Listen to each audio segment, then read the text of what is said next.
So yeah, some of the wildest things that I've ever seen happen in the insurance industry did not happen to my agency, thank goodness. I'll get to some of those, but it's worth telling. And it was an agent out of Washington. He's no longer with the company, but he was telling me about an incident in which a house got turned into Swiss cheese. And what had happened, there were a couple individuals who were doing a Revolutionary War reenactment because, of course, Washington was a state at the time, right? And they decided that, well, they got some cannons and they got permission to fire them off, blanks, but a few cocktails later and bowling balls were loaded in this. And a family who had left, luckily for the afternoon, comes home to find a bunch of holes in their house. And what had happened was this Revolutionary War reenactment got a little out of hand. They fired off these cannonballs. ATF got involved. They ultimately ended up having to pay back all the money to the insurance company to avoid time and like felonies and all sorts of issues. But yeah, absolutely ridiculous. House turned into Swiss cheese. But no, as far as like a typical day in Alaska, it's the calls that it's like, well, I didn't hit a bison, a buffalo hit me. Or, oh, we hit another moose, or there's a lynx, or I know it's just all that kind of stuff. So it's life in Alaska. And I'm Chris Marok. I'm with the Chris Marok Agency up here in Fairbanks, Alaska, and I'm an insurance dude. Insurance dudes are on a mission to escape being handcuffed by our agencies. How? By uncovering the secrets to creating a predictable, consistent, and profitable agency sales machine. I am Craig Pretzinger. I am Jason Feldman. We are agents. We are insurance dudes. Right now, while it's fresh in your mind, check out live.teledudes.com. We took our notes from over 100 interviews with top agents from around the country and made it into a live webcast. Using these strategies led Craig and I to selling more than $10 million in premium in the last 2 years. On this call, you'll receive the exact blueprint to get the same results. Just go to live.teledudes.com to register for this upcoming Tuesday's live call with us. If you jump on this call with us, we're certain 2022 will be an absolutely fantastic year for you. See you there. Love it. Amazing. Love it, Chris. Welcome. It's our first Alaskan. Yes. Yeah, it's a pleasure.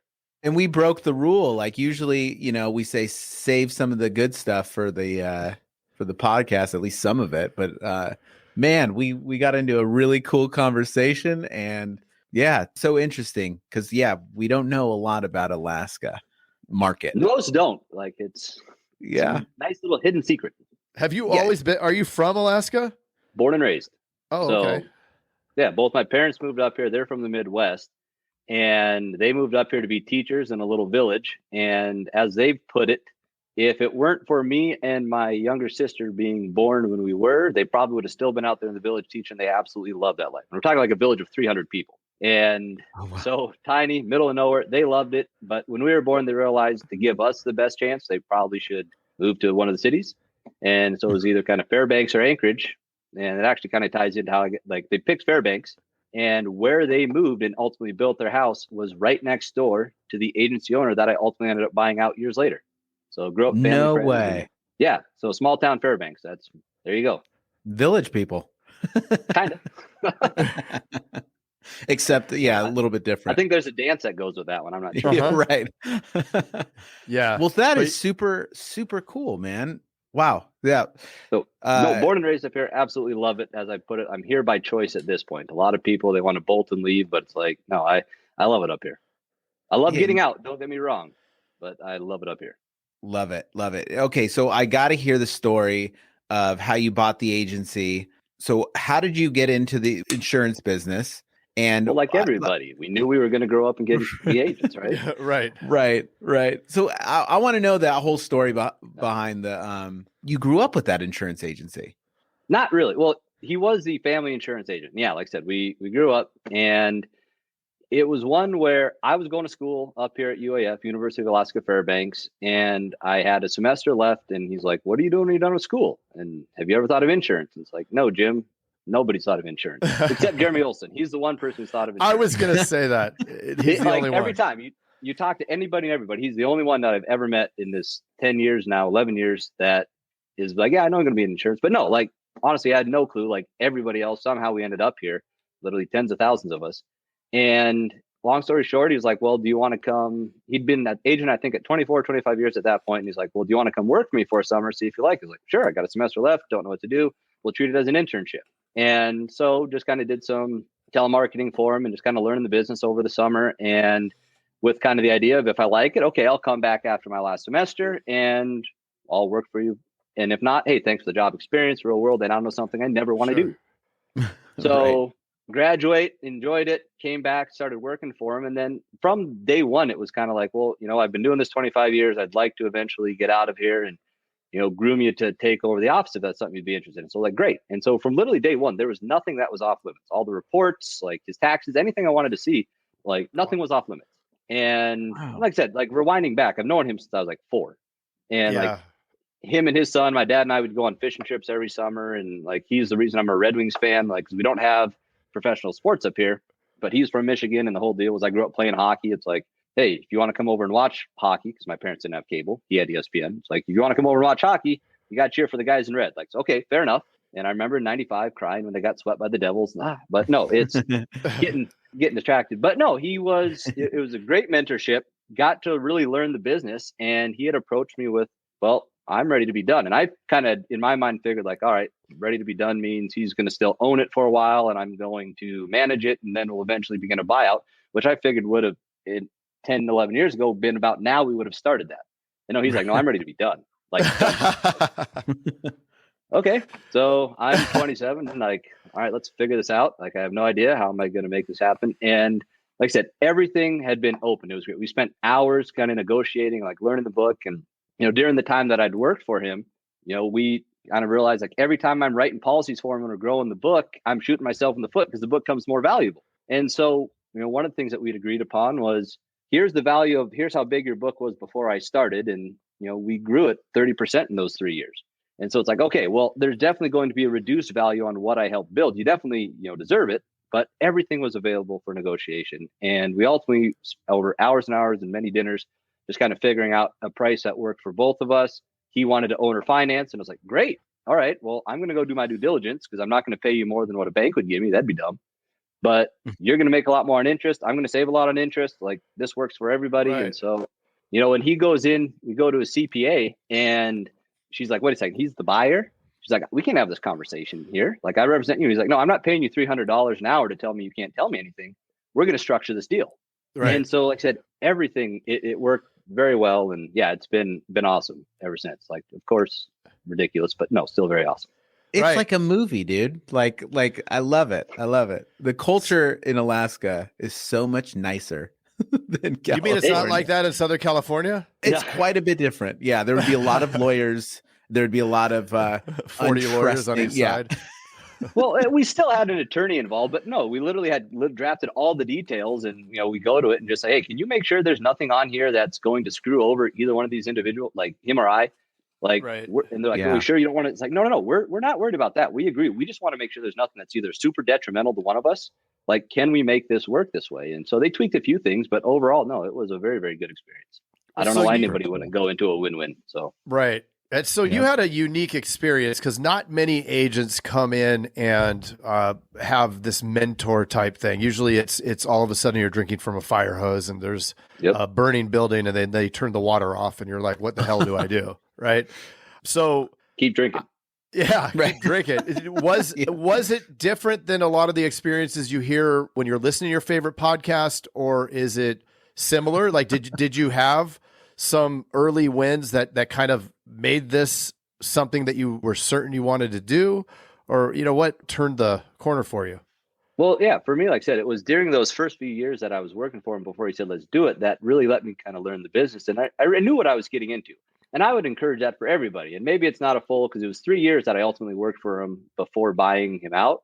Yeah. But, that's not always going to work for everybody. But I'd definitely give some advice to somebody who wants to buy a book, go and work for an office for even a few months. Like, a month's not enough to really get an idea. And if you're not willing to put in 2-3 months to really try and learn something that you're considering diving in on, you shouldn't do it anyway. Yeah. If you're going to invest that much time and money, that's ridiculous. So no, it was a great experience, and mentorship's huge, whether it's in this realm or anything. It's something I would fully encourage. And it's not something I've been like I've kind of accidentally fallen into it with the people that I look up to and mentors, and have some great ones even in the industry. And so fully encourage that. But yeah, Love you it. hear stories of it's like, did this FSL just need to fill their numbers? Is that why this person's in class? And, they're shutting down. And you feel bad for them, Right. because it's like they were sold a bag of goods, and not exactly a good bag either. So, you hear those stories, and yeah, and they suck for sure, but that's where you got to do your due diligence. And Yep. 100%. I agree. So what does your team look like now? How many people are on it, and what are their roles in your agency? Yeah. So right now we're the most staffed up I've been in a while, which is wonderful. And again, that's one of those things, hire out. Like, I tried doing it all internally, and that's a lesson that took me way too long to learn. Like, you can't do it all. Hire. Right. Like, so Who'd you hire? As I used Team Hired. They were Cool. fantastic. It was Brittany at Team Hired was amazing. And I got that from a referral from another Alaskan agent, like Stan Tebow. So he's somebody else to be awesome to talk to with his 30 plus years of stories. So, awesome. But no, she was great and helped me get staffed up. And right now I've got 2 people in agency, not including myself, 2 people in agency and 2 people working part-time remotely. And the remote is, they just kind of help handle the phones and just kind of the incoming. And they do a lot more outbound though. Like when we're all tied up, then they'll answer. But primarily it's the 2 people in office who are handling more of the service, because we're still my office is wide open. You walk in, and so I cracked up when you were saying earlier, somebody came in and like the stories you're talking about, like, are you the business owner? Are you Craig? Are you Jason? Like, that happens. I'm literally intentionally sitting out in the office. I'm not behind a door. It's one big open room. In part, it helps with the training with the team and the staff. So I overhear something, I can provide instant feedback, or if they've got a question for me. And there's some detraction to that, but overall, it's been mostly positive, and it's great in a small town community like we're in. We build those connections. And like I said, it's entirely different. I talk to agents who are in high rises, is where their agency is, and they've never seen a client. And to me, it's like a totally different concept. Like, what? How do you do this like that? Yeah. But well, I love yeah, that. We're hearing that a lot lately, where there's a combination of in the office and remote. Man, if this conversation would have happened 3 years ago, it's so different, right? So 3 years, yeah, it's ridiculous. And that was at a time. So I finally signed up. Again, one of those things that took me forever. Like, I'm a slow learner, but at the same time, like, you'll figure it out. Like, I had 3 landlines were coming in and out. I wasn't on a VoIP system until just 3 years ago. Nice. And the whole reason that happened was my sister came on board to work for us after she had her baby and was working from home, and she's trying to figure out, like, what does she want to do? And she's doing the stay-at-home mom thing, and it just didn't, play that game of, well, do I go back and work kind of part-time, but then the amount of money I'm spending doesn't really equate to what I'm paying the babysitter. Like, it just didn't add up. So it's like, well, I always need extra help in the office. You want to do some of my renewal calls, or just like, thank yous. That I'm huge on that. Just tell people thank you. Yeah. Like, it catches them off guard every time. And so she started with that, and eventually she got fully licensed up, and she was just kind of doing appointment setting, just literally that. Hey, thanks for your continued business with the office. And then it just kind of turned into, well, she's working from home, and that forced me to get to a VoIP system to allow her to work from home.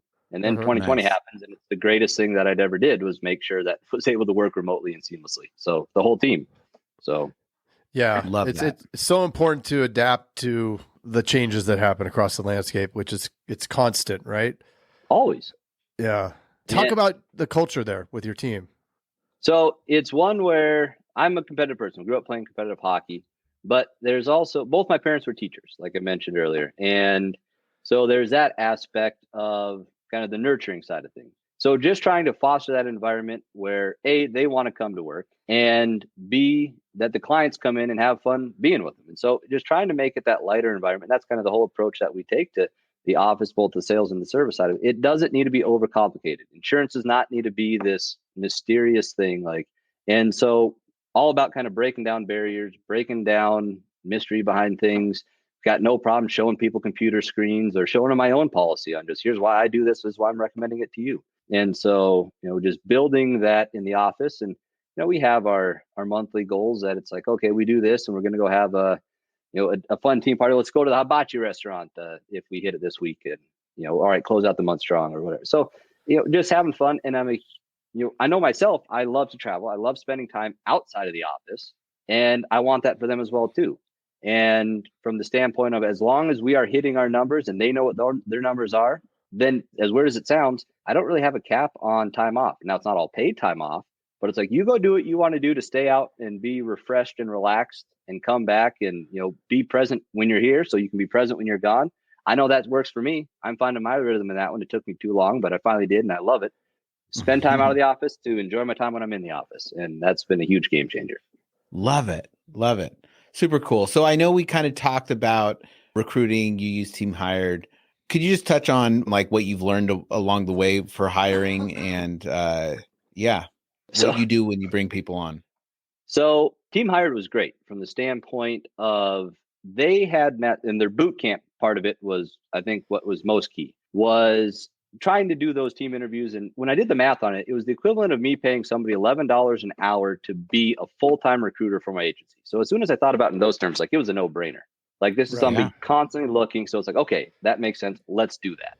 And so they're looking, and then we do those weekly group meetings and kind of boil it down. Okay, we get our couple people that we want to talk to and then go through, and we'd actually invite them into the office. And my team is part of the existing members are part of this conversation. I want them to overhear it, and it helps eliminate if the person does get hired, that awkward first day, like, hi, I'm Joe. What's your name? It's like, no, you've already met all these people and they helped, Right. Put it this way. Yes, there are some individuals that have slipped through the cracks in the past where it's like, how did we all whiff on this individual? Like they came on super strong. They had great references. Like that's one thing. Yeah. Always check the references. That's like, it sounds like common sense, and I didn't, and it burned me. And one lady, she had, when I came back from lunch to find out, she told the whole team that she can grow mushrooms out of her fingers. And she shortly put in a resignation after that.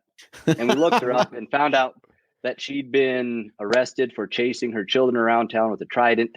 Like, it's like, oh my check gosh. references. Yeah, it's nuts. So check references. I know there's a lot of questions. We just casually went past she can grow mushrooms out of her fingers. Yeah. I think we need to touch on this.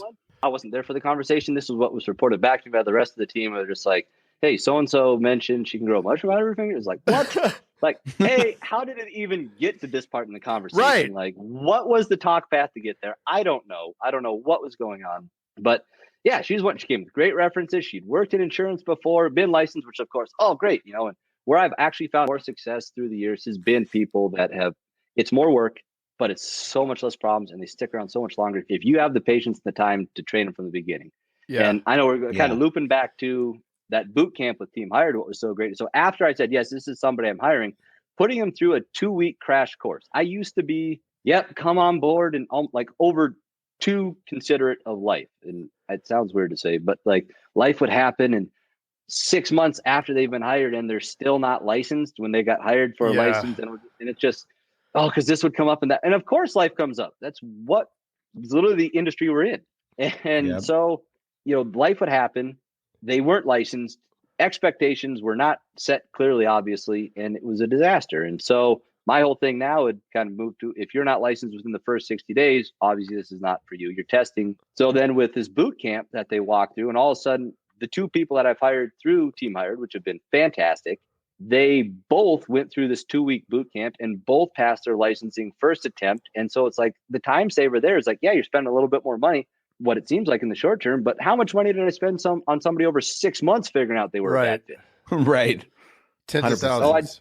So I'd so much rather than wash out after 2 weeks if it's not for them versus 2, 3, 4 months. So it's the cost of doing business. If you're going to have employees, you're going to have whiffs and people aren't going to work out. We need to cut that at the front end. Absolutely. Right. I mean, or at least if they can grow mushrooms out of their fingers, you can harvest those mushrooms and make salad.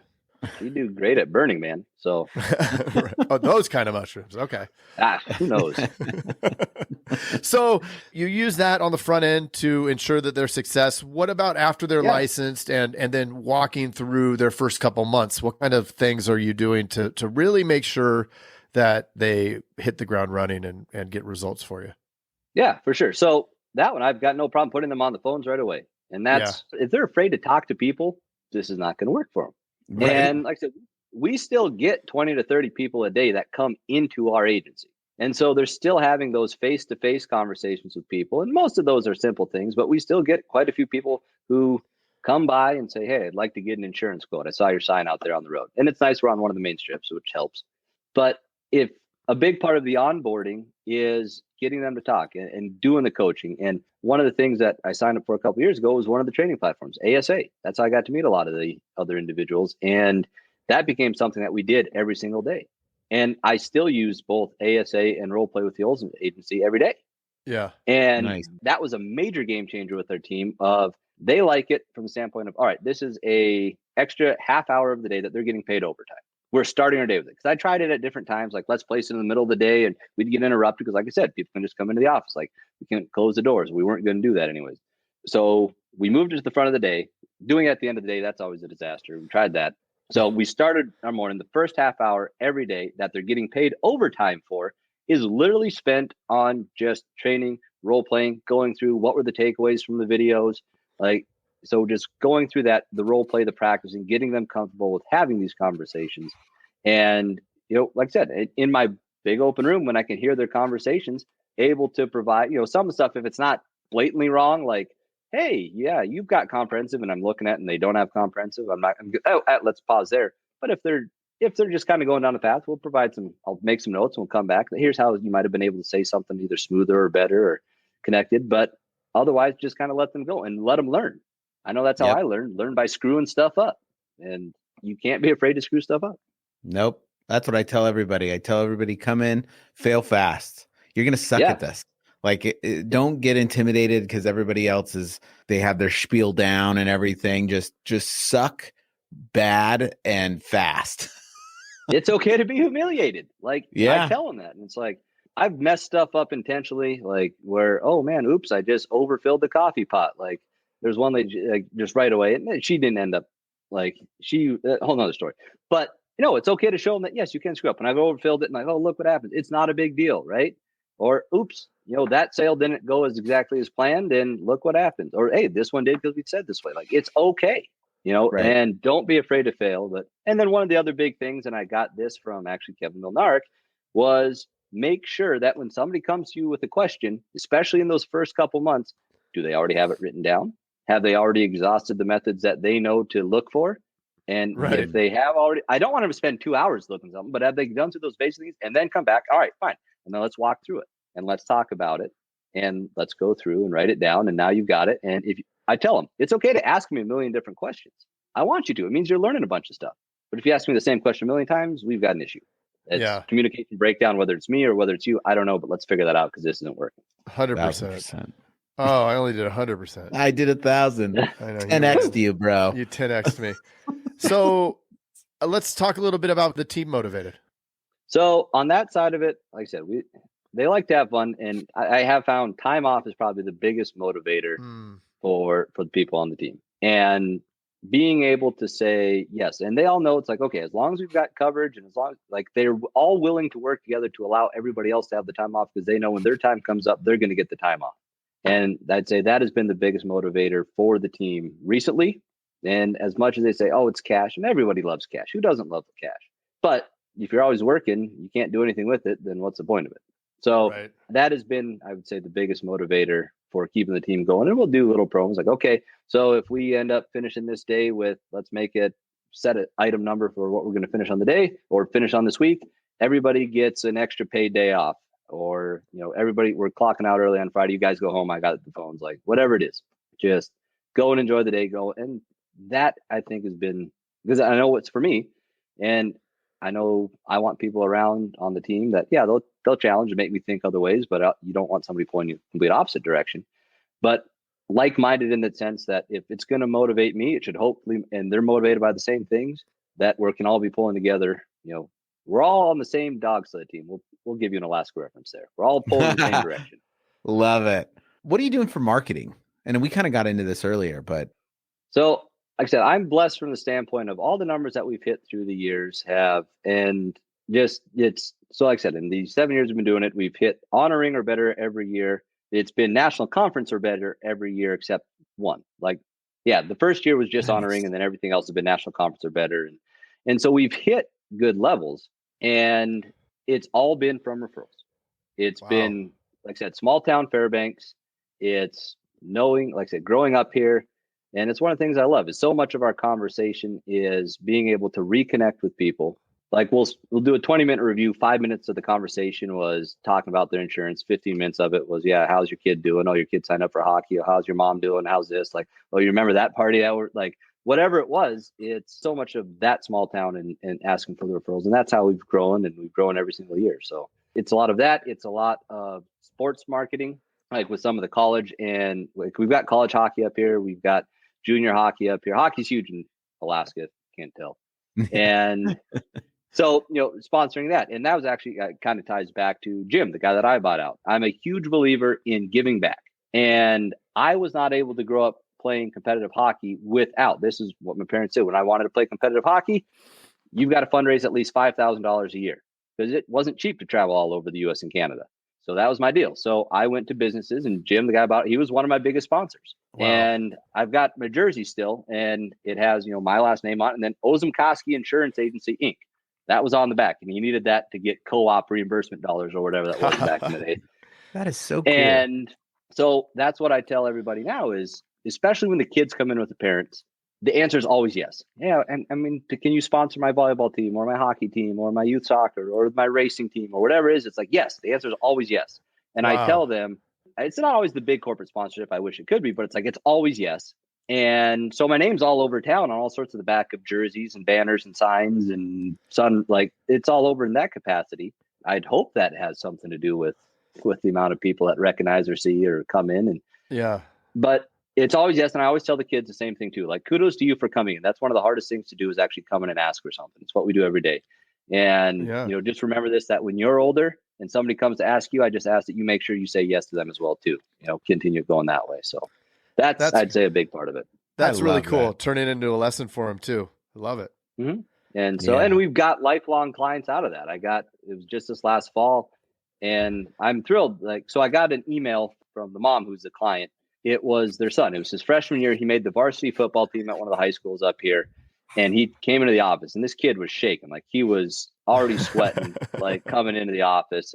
And mom was out in the van waiting, and he came in, and he was just like shaking, and he's just, is Chris here? And yeah, hey, what's going on? And I was wondering if you'd like to sponsor me for my football team this year.